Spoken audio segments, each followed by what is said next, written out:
Today's top stories. The DENR prepares for the rehabilitation of Manila Bay set this month. The Senate leadership is eyeing to finish the plenary deliberations for the proposed 2019 national budget within the week. Senator Antonio Trillanes faces his libel charges in Davao City. And a newly married Filipino couple drowns while on their honeymoon in Maldives.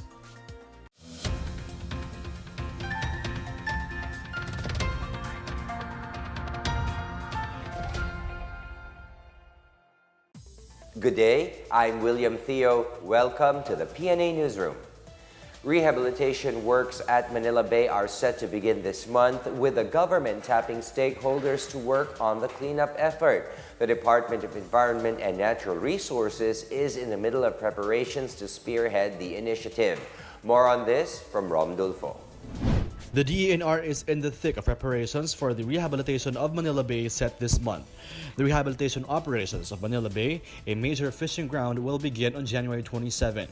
DENR Secretary Roy Simatu said the department would spearhead a multi-stakeholder discussion on the plan's coverage so rehabilitation efforts can be guided accordingly. Simatu said decades-long flow of solid waste and untreated discharges into Manila Bay raised the level of coliform bacteria harmful levels. The environment chief noted that the rehabilitation plan would be dynamic, as this would accommodate new inputs when necessary.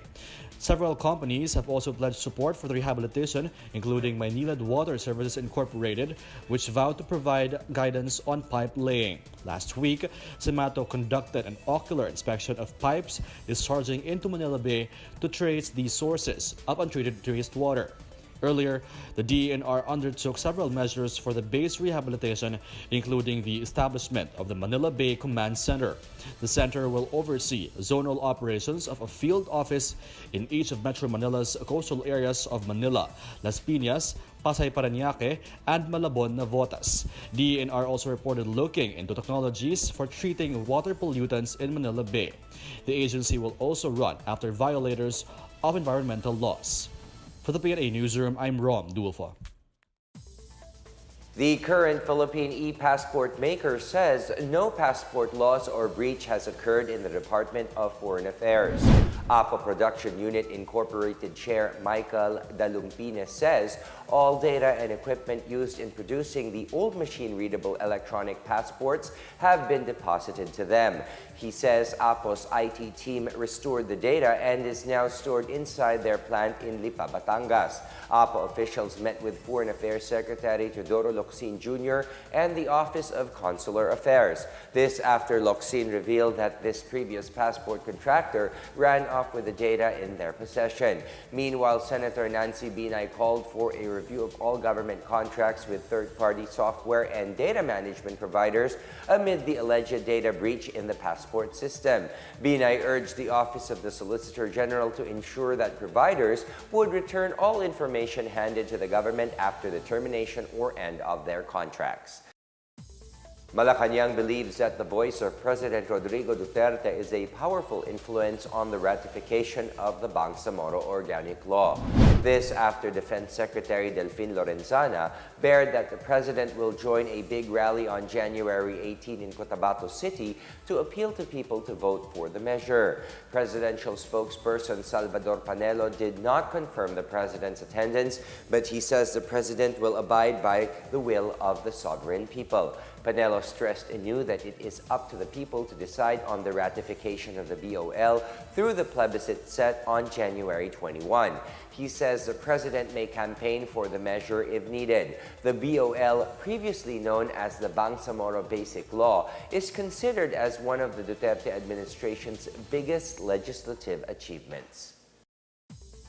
Malacanang is optimistic that the Philippines will no longer be part of the list of countries that are most dangerous for journalists. PCOO Chief Martin Andanar says the Presidential Task Force on Media Security continues its mandate to protect the rights of media workers.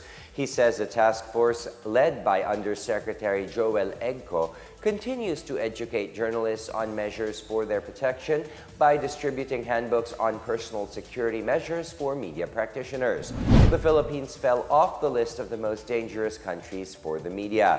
The report by the Reporters Without Borders names Afghanistan, Syria, Mexico, India, and the United States in the top 5. Hundreds of candidates apply for exemption to the police security recall, and 5 Filipino crew members of a ship that burned in Hawaii are declared missing. More on these and other news around the metro from Benj Bondok. The PNP receives hundreds of applications for exemption to the recall of police security detail. This after the PNP recalled over 400 police escorts assigned to politicians since the start of the election period. PNP Chief Oscar Albayalde says only those with legitimate threats to security can be granted police escorts. He stresses that the PNP will remain non-partisan throughout the election period. Meanwhile, 5 Filipino seafarers were reported missing after abandoning their burning cargo vessel off Hawaii 2 weeks ago. The 5 were among 21 Filipino crew members of the MV Sincerity Ace, a Panamanian flag vessel that caught fire on New Year's Eve. The 16 other Filipino seafarers were rescued by the U.S. Coast Guard and other passing vessels. Sincerity Ace was en route to Hawaii from Japan when the fire broke out, forcing the crew to abandon ship. In other news, the Department of the Interior and local government warns candidates against paying permit to campaign and permit to win fees to communist rebels.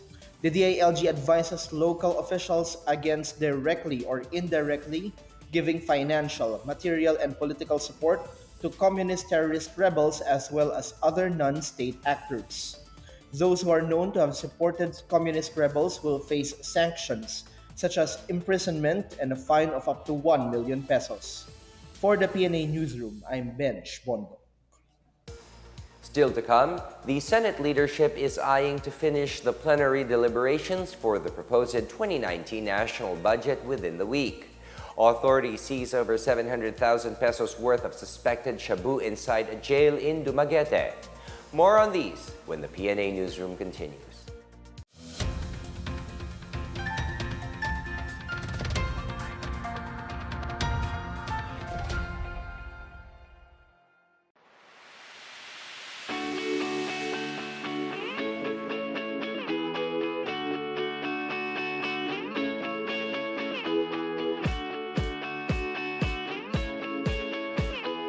Dati kasi maganda talaga yung Manila Bay.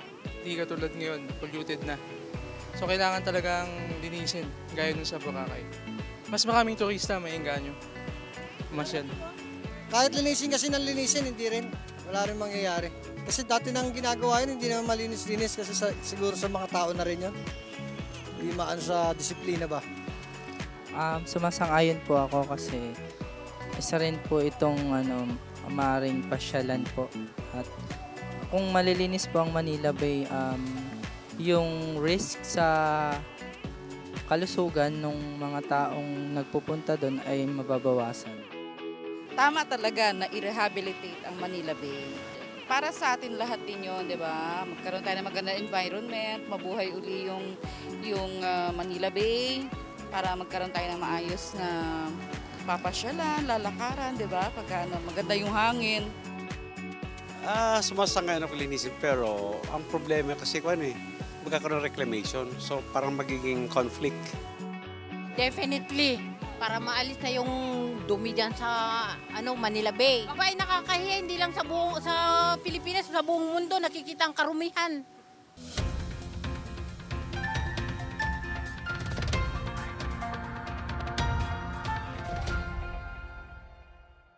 The Senate leadership is eyeing to finish the plenary deliberations for the proposed 2019 national budget within the week.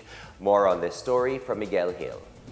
The Senate hopes to meet its deadline of third reading approval by January 21 so that the House and Senate could convene a BICAM and then ratify the budget by Wednesday next week. Senate Majority Leader Juan Miguel Zubiri says senators agreed to finish interpellations by Wednesday and resolve the amendments over the weekend.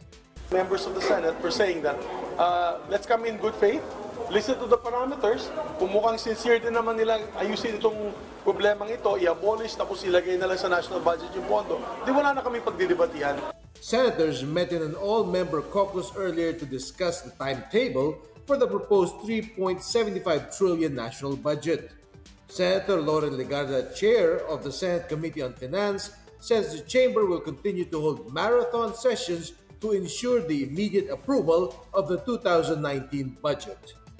This is part of the budgetary process because, as you say, NGA, submit, etc. And if there's fiscal space, it is a prerogative of DBM to increase the budget of an agency or to decrease it if it so desires. For the PNA Newsroom, I am Miguel Hill. The Department of Information and Communications, through its Cybersecurity Bureau, will conduct its own investigation of the passport data breach incident that hit the Department of Foreign Affairs. Assistant Secretary Alan Cabanlong of the DICT says the DFA should ensure its compliance with the National Cybersecurity Plan 2022, which aims to assure continuous operations of the country's critical infrastructures and networks. He adds that the DICT must provide oversight to ensure the welfare, security, and privacy of its clients. For its part, the Malacanang has ordered the National Privacy Commission to investigate the passport data breach. After weeks of rollbacks, local oil firms implemented today a significant increase in pump prices. Diesel prices went up by 2 pesos and 30 centavos per liter, while gasoline had a 1 peso and 40 centavo increase. The price hike this week does not yet reflect the second tranche of oil excise tax under the train law. Oil firms explained that it was caused by an abrupt turnaround in world crude prices. The benchmark Brent crude closed higher at $60 per barrel last Friday from a 57 to 60 a week earlier. Industry sources says Brent is gaining momentum due to reports that Saudi Arabia will cut its output to prevent an oversupply of oil in the global market. Police in Negros Oriental seized more than 1.25 million pesos worth of suspected shabu, including some from a jail in Dumaguete. Authorities discovered 115 grams of alleged shabu worth over 700,000 pesos inside the Bureau of Jail Management and Penology facility in Barangay Bahum Pandan.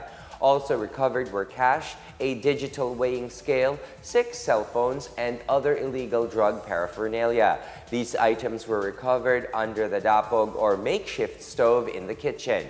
City Warden Chief Inspector Praisel Arevalo says he requested for this Greyhound operation to flush out possible contraband items that might have sneaked in during the holidays. Earlier on Sunday, 2 drug suspects were arrested by the police in a buy-bust operation at Purok Makyangayon, Barangay Talay. They yielded 33 sachets of shabu weighing more or less 70 grams, worth over 400,000 pesos. Upaya Province hosts the Cordillera Region's grassroots sports program this year. Meanwhile, the PNP reshuffles the police chiefs of Negros Oriental. More on this from Janice Cabe. In Upaya Province, the local government is gearing up for the hosting of this year's Cordillera Administrative Region Athletic Association. This event will highlight the province's dances, songs, music, and artistry. Aside from the competitions, the province also made arrangements to assist the delegates who want to visit the different attractions in Apayao. The region's top grassroots sports program will be held from February 27 to March 5. In Negros Oriental, the Philippine National Police reshuffled the police chiefs of Negros Oriental ahead of the May 13 midterm elections. The move is to ensure that no police personnel in the province will engage in partisan politics. The first command conference with the new police chief is set on Wednesday, January 16. In Maguindanao, the Army's 6th Infantry Division welcomed to its camp the Moro Islamic Liberation Front. It is an act seen by many as a reconciliation gesture. Major General Cirilito Sobihana welcomed MILF Chief Alhaj Murad Ibrahim to Camp Siongco in a symbolic act of peace.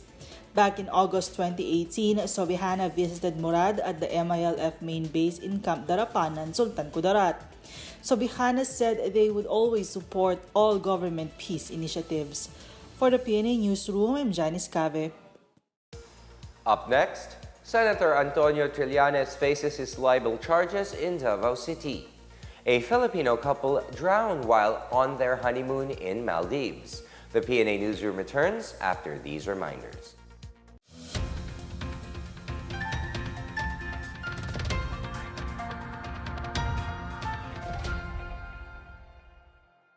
Remember, before the president came in, we were known to have a very weak rule of law here in the Philippines. As a matter of fact, 32 journalists were killed in 2009. Ayan, the Ampatuan. The Ampatuan, Maguindanao massacre. And that was a very clear example of impunity in our country. This is Secretary Martin Andanado, and you're watching. It's not a case of press freedom or pressure on singling out Rappler, because those are some of the allegations coming out. Oh, the fact that you can ask me those questions now means we have a freedom of the press. And the fact that even our index for safety, for journalists' safety in the country, has improved. You can check the latest data of the Committee to Protect Journalists, and that's precisely because of the Administrative Order Number 1, which created the Presidential Task Force on Media Security, and also the transparency of government by checking the Executive Order Number 2, which is the freedom of information, and both these policies were championed by myself, my office, and of course the President of the Republic of the Philippines, President Duterte. Ito yung handbook on personal security measures for media practitioners. This is the first handbook, I believe, in the world that will ensure your safety. So you have the handbook for media protection. So how can there be suppression of press freedom if we're the ones wanting the press to be safe?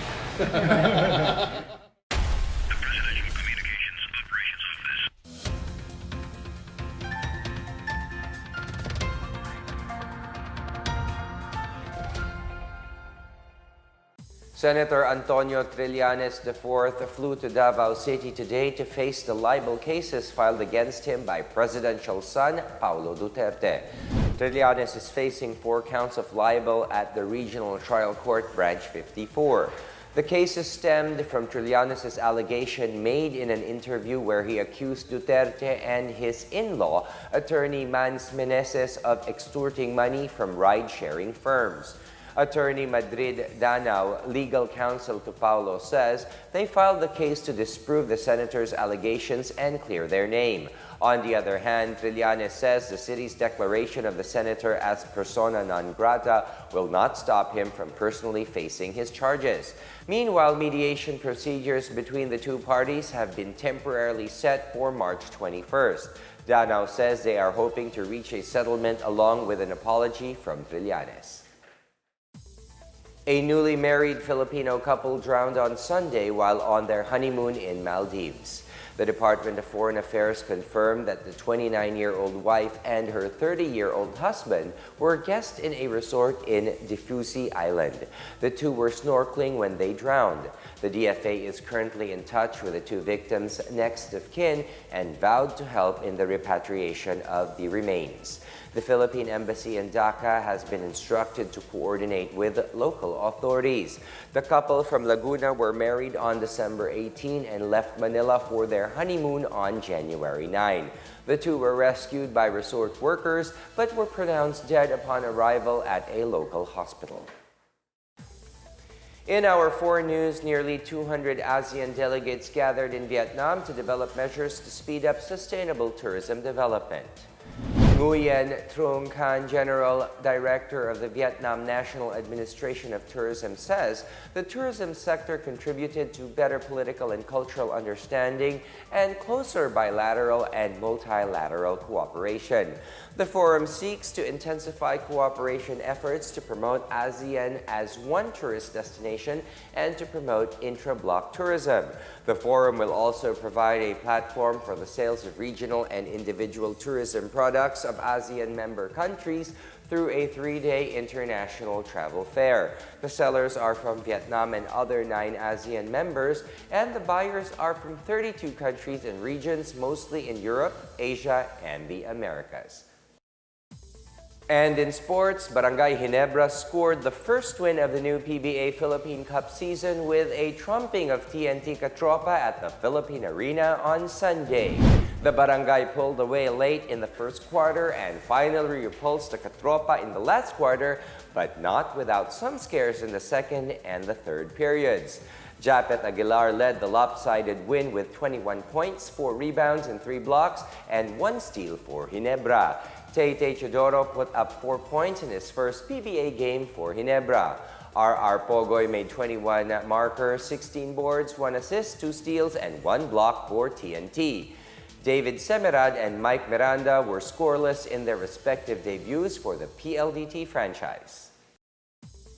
The proponents of the Bangsamoro Organic Law continue to reach out to more Mindanaoans who have second thoughts about the law. But pushing for the BOL goes beyond getting the numbers, with new challenges awaiting its upcoming leaders. Joyce Kudis has their story.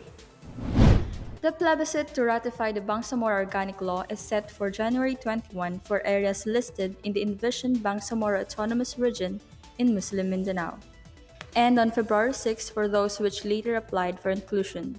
Isabela and Basilan Province and Cotabato City in Maguindanao, considered as politically important, have voted against inclusion in the 2 past plebiscites. Last December 27, the Moro Islamic Liberation Front and the Bangsamoro Transition Commission blitzed Isabela City with an interfaith rally to inform thousands of residents why the BOL is good for them this time around.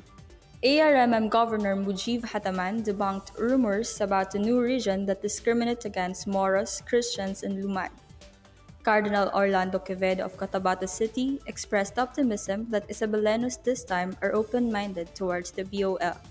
Meanwhile, the Presidential Peace Advisor Carlito Galvez says dealings between the military and the MILF became warmer after the Malaysian-brokered peace deal was signed in 2014. Galvez says they have re-established mechanisms that ensure long-term peace, starting with the ratification of the BOL. From those crossroads of history, the Bangsamoro and their leaders inevitably must overcome more challenges in their phenomenal journey to peace, justice, and development. The Cotabato City-based Institute for Autonomy and Governance earmarks some of those challenges, such as the creation of the Bangsamoro Transition Authority and the establishment of the new government's institutions.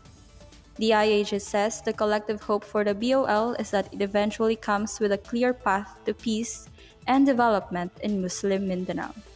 For the PNA Newsroom, I'm Joyce Kudis. Let's now check out the weather forecast for Metro Manila and the rest of the country.